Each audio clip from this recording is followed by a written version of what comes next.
Let's take a trip back in time, folks. Imagine life in the Stone Age, with no cities, no technology, nothing but your strength and intelligence to defend yourself from the world's dangers. How would you survive? The answer lies in the first fortresses. But forget about imposing castles or underground bunkers. The first fortresses were much simpler. Caves fortified with stones, villages protected by wooden palisades, and roughly stacked stone walls. Back then, danger was constant. Hungry wild animals like saber-toothed tigers and mammoths, rival tribes seeking food and territory, and even natural disasters like floods and volcanic eruptions. The first fortresses were essential for survival, a refuge against the relentless forces of nature. Jericho, in the Middle East, is considered the world's first walled city, with over 10,000 years of history. Its imposing walls, built with stones and watchtowers, protected the city and its inhabitants. Imagine the difficulty of building such a structure with the tools of the time, but survival depended on it. And don't think these fortresses were simple barricades. Many of them were complex constructions with surprising defensive strategies and engineering. Stonehenge, for example, besides being an astronomical observatory, also served as a fortified meeting point for different tribes, a safe place for rituals and commercial exchanges.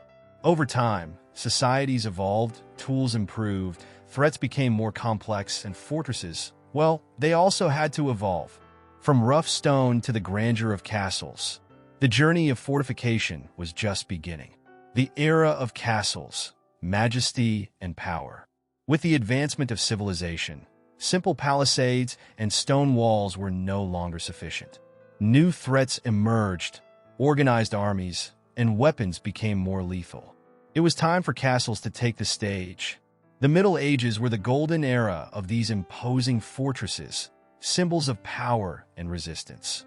Imagine those majestic castles built on hilltops, with their gigantic walls, towers that seemed to touch the sky, deep moats, and drawbridges.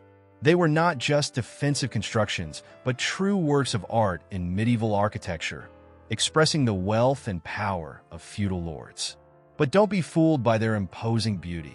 Life in a medieval castle was no fairy tale. It was a place full of challenges, with the constant threat of invasions, epidemics, and internal conflicts. The inhabitants lived under strict rules, in a hierarchical society where social position dictated your life. And when the enemy approached, that's when the castle turned into a true war machine. Every detail was meticulously planned to repel invaders. The walls, tall and thick, were built with resistant stones and reinforced with watchtowers. Archers positioned on the battlements fired arrows and boiling oil over the enemies, while the moats, filled with water or sharp stakes, created an impassable barrier. And we can't forget the siege weapons, ingenious creations that revolutionized medieval warfare. Catapults launched enormous stones that destroyed walls. Battering rams opened breaches in fortified doors, and siege towers allowed soldiers to scale the walls. It was a true battle of ingenuity and strategy, with each side trying to overcome the other's defenses. But castles were not just war machines. They were also centers of social and economic life. Within their walls, nobles, soldiers, artisans, and peasants coexisted in a complex and interdependent community. Fairs, banquets, tournaments, and religious ceremonies took place in the courtyards and halls of the castles, creating a microcosm of medieval society. However, like everything in history, castles also had their period of decline. With the arrival of gunpowder and cannons, the once impassable stone walls became vulnerable. New forms of fortification, better adapted to firearms, began to emerge, marking the end of an era and the beginning of a new phase in the history of warfare. The gunpowder revolution, adapting to the thunder. Imagine the scene. A majestic medieval castle, with its high walls and defiant towers, suddenly confronted with an implacable force, gunpowder. The roar of cannons echoed across the battlefields, and the ancient fortresses, once considered impassable, trembled before this new threat. Gunpowder, discovered in China and brought to Europe in the 13th century, revolutionized warfare, and forever changed the history of fortifications. The stone walls, which for centuries had resisted attacks from catapults and battering rams, now proved vulnerable to the devastating power of cannons.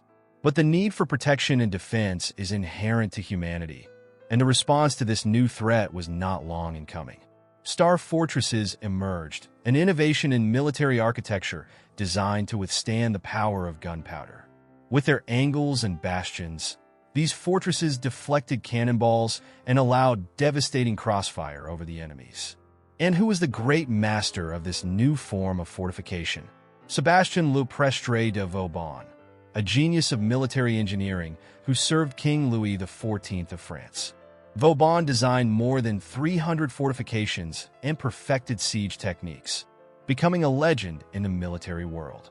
Vauban's star fortresses were masterpieces of geometry and strategy. Neuf-Brissac in Alsace is a perfect example of his genius. With its star-shaped walls, defensive bastions, and deep moats, the city was practically impregnable, resisting numerous sieges over the centuries. But Vauban's influence extended far beyond Neuf-Brissac.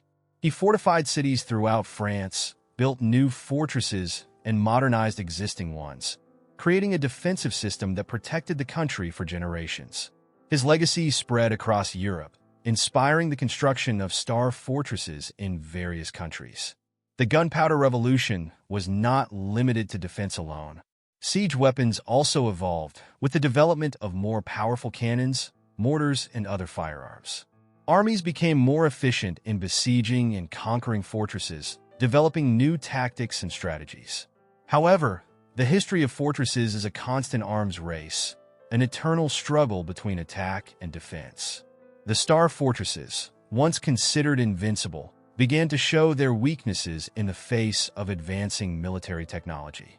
New weapons, such as explosive shells and long-range cannons, challenged the supremacy of star fortresses, paving the way for a new era in the history of fortification. Modern fortresses, concrete, steel, and adaptation. The 19th century brought with it the Industrial Revolution, an era of unprecedented technological advances that transformed society and, of course, warfare. The ancient stone walls, once symbols of power and security, were no match for the ever-increasing firepower. It was time for modern fortresses to take the stage. Reinforced concrete and steel replaced stone as the primary construction materials, allowing for the creation of more resistant and efficient structures. The imposing walls gave way to lower and more discreet walls, designed to deflect projectiles and absorb the impact of explosions. Polygonal fortresses were born, a new generation of fortifications adapted to the industrial era. These polygonal fortresses, with their sharp angles and sloping walls, were true masterpieces of military engineering. They incorporated new technologies, such as underground casemates that protected soldiers from bombardments and observation towers that allowed monitoring enemy movements at long distances. But the change was not limited to the structure of the fortresses. Weapons also evolved, becoming more lethal and precise. Machine guns, capable of firing hundreds of rounds per minute, joined cannons, creating an implacable barrier of fire. Barbed wire, invented at the end of the 19th century, emerged as a simple but effective obstacle, hindering the advance of infantry. And with World War I, the world witnessed a new form of fortification: trenches. These complex systems of tunnels, shelters, and firing positions stretched for kilometers, creating a fortified front line that became the symbol of trench warfare. The Western Front, in France, transformed into a vast network of fortifications, where millions of soldiers fought in terrible conditions. The Maginot Line, built by France after World War I, is an iconic example of modern fortresses. This line of defense, stretching for hundreds of kilometers along the border with Germany, was an engineering marvel, with underground bunkers, forts armed with long-range cannons, and rail systems to transport troops and supplies. But, as history repeatedly shows, no fortress is invincible. World War II brought new technologies and tactics that overcame the defenses of the Maginot Line. The Germans, with their blitzkrieg, a strategy of rapid and mobile warfare, bypassed the Maginot Line and invaded France from the north, showing that the era of large static fortifications was coming to an end. Fortresses, once again, had to adapt. Underground bunkers, designed to withstand bombardments, became common. Anti-aircraft defense systems were developed to combat the growing threat of aircraft. And with the advent of the atomic bomb, the very notion of a fortress had to be rethought. We have reached the end of our epic journey through the history of fortresses. We saw how they evolved, adapted, and resisted over the centuries, from the first wooden palisades to the concrete and steel fortifications of the modern era. But the story does not end here. The quest for protection and security is a constant in human history, and fortresses continue to evolve, reflecting changes in the world and warfare technologies. In the 21st century, we live in an era of complex and multifaceted conflicts, where threats are not limited to invading armies and conventional weapons. Terrorism, cyber warfare, and the space race have created new challenges for defense and security, demanding new forms of fortification. Fortresses, once again, have adapted. Underground bunkers, designed to withstand nuclear attacks and natural disasters, house world leaders and strategic installations. Data centers, true digital fortresses, protect valuable information and critical communication systems. And in space, satellites and space stations become fortresses orbiting Earth, monitoring threats and ensuring global security. But the fortresses of the future are not limited to physical structures. Cybersecurity has become an essential digital wall, protecting governments, companies, and individuals from cyber attacks and data theft. Firewalls, encryption software, and intrusion detection systems are the new weapons in this virtual battle. And who knows what the future holds? Space fortresses armed with lasers and energy shields? Floating cities protected by artificial intelligence? Cybernetic implants that turn soldiers into superhumans? Today's science fiction could be tomorrow's reality. But beyond futuristic technologies, fortresses continue to play a fundamental role in protecting people and assets. Hospitals with power generators and bomb shelters, schools with reinforced security systems, and even homes with armored doors and surveillance systems reflect the human need to feel safe in an increasingly uncertain world. The history of fortresses is a reflection of human history itself, a constant search for security and protection in the face of adversity. They have evolved with society, adapting to new technologies and threats.